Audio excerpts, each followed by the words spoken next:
नमस्कार दोस्तों। जैसा कि आप सब जानते हैं कि यूएस प्रेसिडेंट डोनाल्ड ट्रंप ने अमेरिका फर्स्ट पॉलिसी के तहत दुनिया भर के देशों पर 10% रेसिप्रोकल टैरिफ की घोषणा की है। इससे भारत भी अछूता नहीं रहा है। हालांकि जैसा कि हम सब जानते हैं कि इन्होंने बाद में इससे भारत को रेस्पाइट दिया है। भारत के इनफैक्ट दुनिया के अदर देशों को भी रेस्पाइट दिया है और इस टैरिफ को 90 दिनों के लिए सस्पेंड करने की घोषणा की है। तो सवाल ये उठता है कि क्या ये टैरिफ भारत के लिए एक आपदा है या एक भारत के लिए एक सुनहरा अवसर है। तो चलिए शुरू करते हैं। सबसे पहले हम समझते हैं कि टैरिफ आखिर लगाने की आवश्यकता ट्रंप को क्यों पड़ी। तो जैसा कि हम सब जानते हैं कि दुनिया का इस समय जो मैन्युफैक्चरिंग पावर हाउस है वो चाइना है और अराउंड 25% मैन्युफैक्चरिंग जो है चाइना अकेले ही कंट्रोल करता है दुनिया की। और चाइना ये कोई अचानक से कोई हादसे से नहीं बन गया है मैन्युफैक्चरिंग पावर हाउस। उसने एक बहुत सोची समझी समझी रणनीति के तहत अपने आप को दुनिया का मैन्युफैक्चरिंग पावर हाउस या फैक्ट्री ऑफ द वर्ल्ड बनाया है। जैसे कि चाइना ने बहुत सारी अनफेयर ट्रेड प्रैक्टिसेस यूज़ की हैं, जैसे कि intellectual property theft, force labour use किया है, भारी गवर्नमेंट सब्सिडीज़ का इस्तेमाल किया गया है और इस तरह करके उसने एक मैन्युफैक्चरिंग में अपने लिए एक बढ़त बनाई है। इसकी वजह से बाकी दुनिया जो है चाइना के साथ एक बड़ा जो है ट्रेड डेफिसिट रन करती है। जैसा कि हम इस ग्राफ में देख सकते हैं कि यूएस का जो ट्रेड डेफिसिट है वो अराउंड $1 ट्रिलियन को अप्रोच कर रहा है। और ये सिर्फ यूएस का ही हाल नहीं है, अगर हम इंडिया के बारे में देखेंगे तो इंडिया भी सिमिलरली ऐसे ही एक अकाउंट डेफिसिट जो है ट्रेड डेफिसिट रन करता है। तो राष्ट्रपति ट्रम्प का सिंपल सा ये कहना है कि अगर वो टैरिफ लगाते हैं तो इससे यूएस में जॉब क्रिएशन बढ़ेगी और साथ ही साथ यूएस में इन्वेस्टमेंट का फ्लो भी बढ़ेगा। बट ऐसा करने से दुनिया में एक ग्लोबल ट्रेड वॉर की शुरुआत हो गई है। और ये ट्रेड वॉर शुरुआत तब हुई जब ट्रम्प के टैरिफ के विरोध में चाइना ने भी एक अलग उस पर रिटेलिटरी टैरिफ लगाया और उसके जवाब में फिर ट्रम्प ने टैरिफ बढ़ा दिया जो अब 100% से ज़्यादा का है। इस टैरिफ की वजह से ग्लोबल सप्लाई चेन डिसरप्ट हो गई हैं और यहाँ तक कि आईएमएफ एंड वर्ल्ड बैंक ने ग्लोबल जीडीपी ग्रोथ में एक स्लो डाउन का भी फोरकास्ट किया है, जो अगर थमा नहीं तो एक रिसेशन की तरफ भी दुनिया बढ़ सकती है।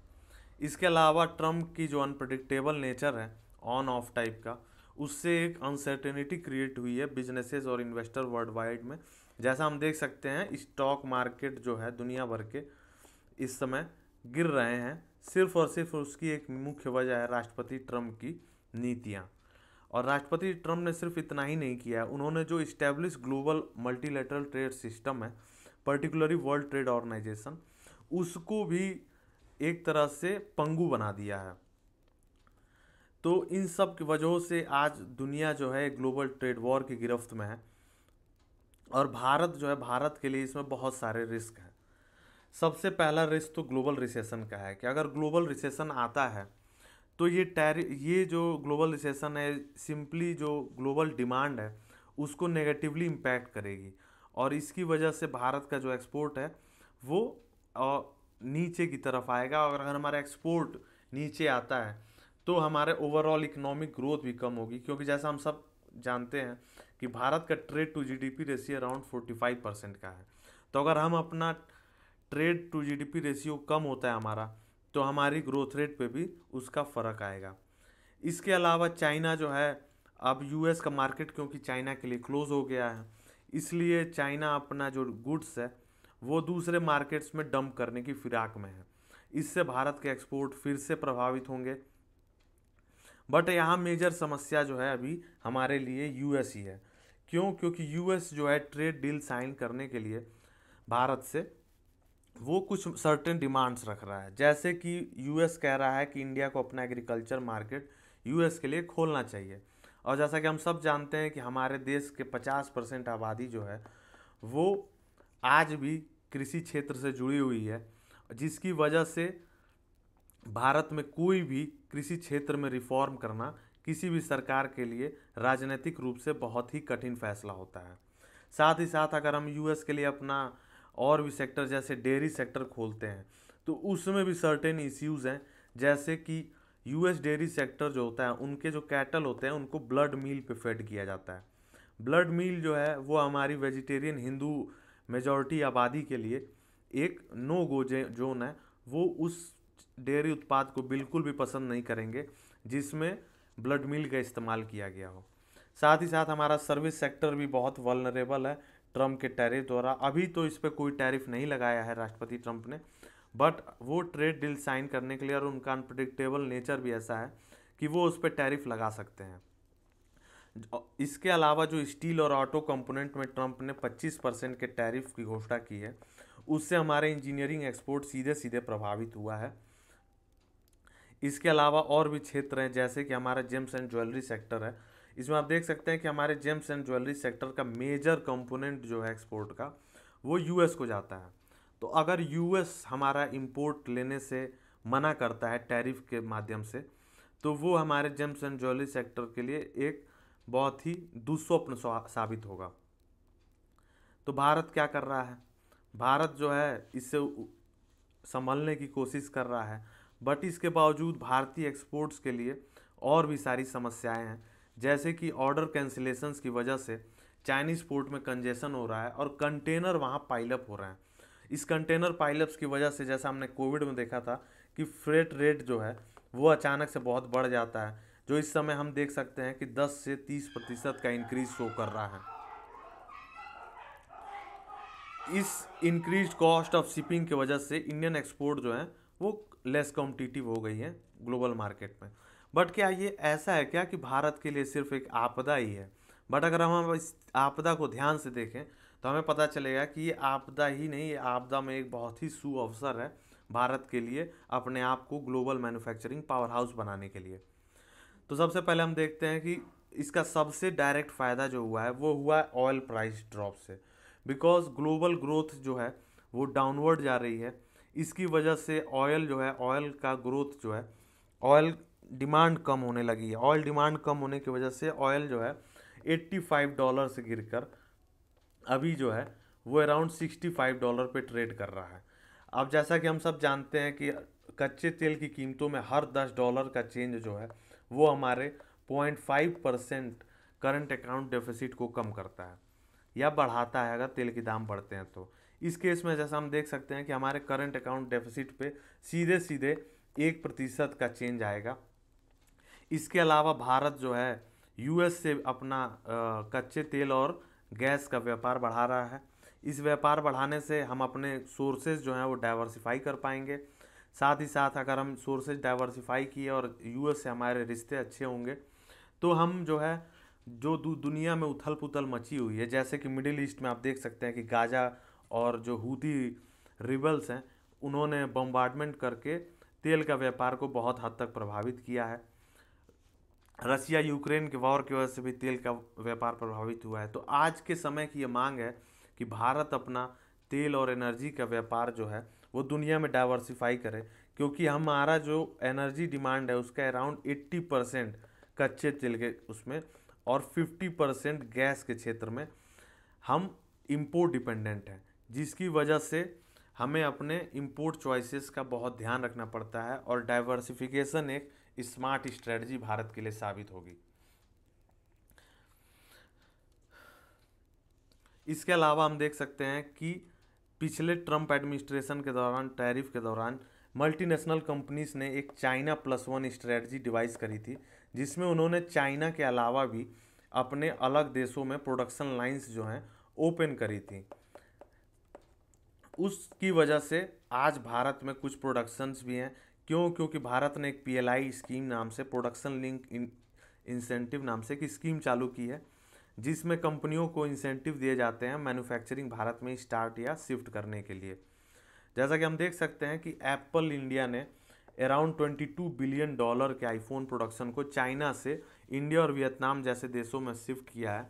और हमारे माननीय IT मिनिस्टर अश्विनी वैष्णव ने जैसा बताया कि भारत का इस समय total electronic production around 11 lakh crore को पार कर चुका है, और हमारा जो इलेक्ट्रॉनिक एक्सपोर्ट है वो 3.25 लाख करोड़ को पार कर चुका है। तो ऐसा हम देख सकते हैं कि, और ये अभी शुरुआत है, क्योंकि अगर पूरी प्रोडक्शन लाइंस इंडिया में शिफ्ट होती हैं तो इससे न सिर्फ हमारा इलेक्ट्रॉनिक्स एक्सपोर्ट बढ़ेगा, बल्कि ये आत्मनिर्भर भारत के लिए भी एक बहुत अच्छा पुश साबित होगा। फिर हमारा आता है चीपर स्टील एल्युमिनियम, क्योंकि यूएस ने अपना मार्केट एक तरह से टैरिफ लगाकर चीपर स्टील और एल्युमिनियम के लिए क्लोज कर दिया है। तो वो स्टील और एल्युमिनियम अब भारत में भी आएगा, क्योंकि हमारे एक आम उपभोक्ता के टिफ़िन के डिब्बे से लेकर उसकी गाड़ी तक हर जगह स्टील और एल्युमिनियम का इस्तेमाल होता है। तो अगर स्टील और एल्युमिनियम के दाम कम होते हैं तो उनका सीधा सीधा असर जो है इन्फ्लेशन पे पड़ेगा, जो एक कम रेंज में रहने की उम्मीद जगाता है। और साथ ही साथ ये भारत का जो ग्लोबल एक्सपोर्ट है उसको और कॉम्पिटिटिव बनाएगा, क्योंकि जैसे अगर भारत के मैन्युफैक्चरर्स को सस्ता स्टील और एल्युमिनियम अवेलेबल होगा तो वो एक बेहतर उत्पाद जो है कम दामों पर दुनिया को उपलब्ध करा पाएंगे। इसके अलावा जैसा कि हम सब ने देखा कि रुपया भी मजबूत हो रहा है बाकी करेंसीज के मुकाबले, क्योंकि वर्ल्ड मार्केट में इस समय अनसर्टेनिटी होने की वजह से और ख़ास तौर से डॉलर की क्रेडिबिलिटी कम होने की वजह से डॉलर इस समय वीकर हो रहा है, और डॉलर के वीक होने से इंडियन रुपी गेन कर रहा है।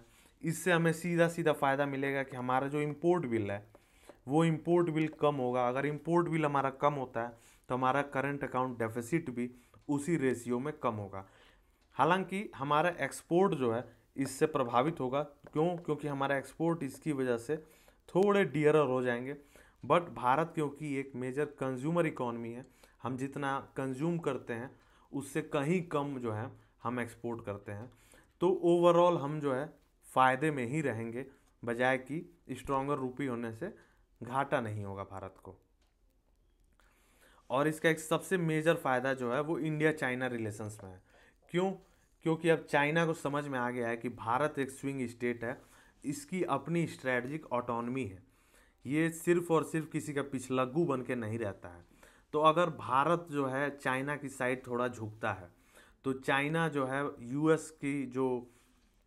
यूएस ने उसको घेरने की रणनीति अपनाई है, उसको काफ़ी हद तक चाइना काउंटर कर सकता है। इसके लिए चाइना ने भारत को मेजर कंसेशन देना भी शुरू किया है। जैसे कि हम सब ने देखा कि अब बॉर्डर पे हमारी डिसंगेजमेंट होना शुरू हो गई है पोस्ट गलवान क्राइसिस की वजह से। इसकी वजह से भारत और चीन के बीच में एक तरह से युद्ध जैसा माहौल था, और ऐसा लगता था कि कभी भी भारत और चीन के बीच युद्ध छिड़ जाएगा। बट अब जो है धीरे धीरे रिश्ते नॉर्मलसी की ओर बढ़ रहे हैं, और अभी आपने देखा जैसे कि मानसरोवर यात्रा भी जल्द ही शुरू होने की उम्मीद है। साथ ही साथ चाइना से जो फ़्लाइट्स आती हैं डायरेक्ट फ़्लाइट, जो अभी हमारे अंदर डायरेक्ट फ़्लाइट इंडिया और चाइना के बीच में नहीं है, जो कोविड टाइम से ही सस्पेंडेड हो रखी हैं, उनको दोबारा रिस्टार्ट करने के लिए कोशिश की जा रही है।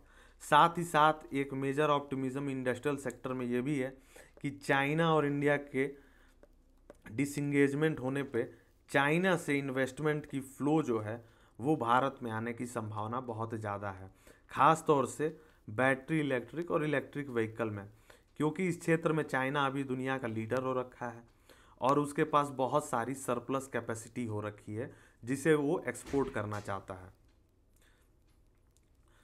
तो इस तरह हम देख सकते हैं कि भारत और बाकी विश्व के लिए तो नहीं, बट भारत के लिए जो है ट्रम्प के टैरिफ एक वरदान ही जैसे हैं, अगर जैसी अभी स्थिति है वैसी रही तो।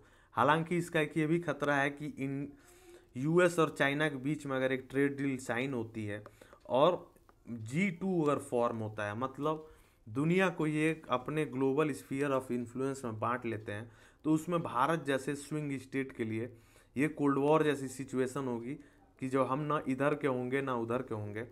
इसलिए बहुत ज़रूरी है कि भारत अपने आप को मजबूत करे और अपने डेमोग्राफिक डिविडेंड का फ़ायदा उठाए और उसे डेमोग्राफिक डिजास्टर बनने से रोके, और ट्रम्प के टैरिफ हमको ये सुनहरा मौका प्रोवाइड करते हैं।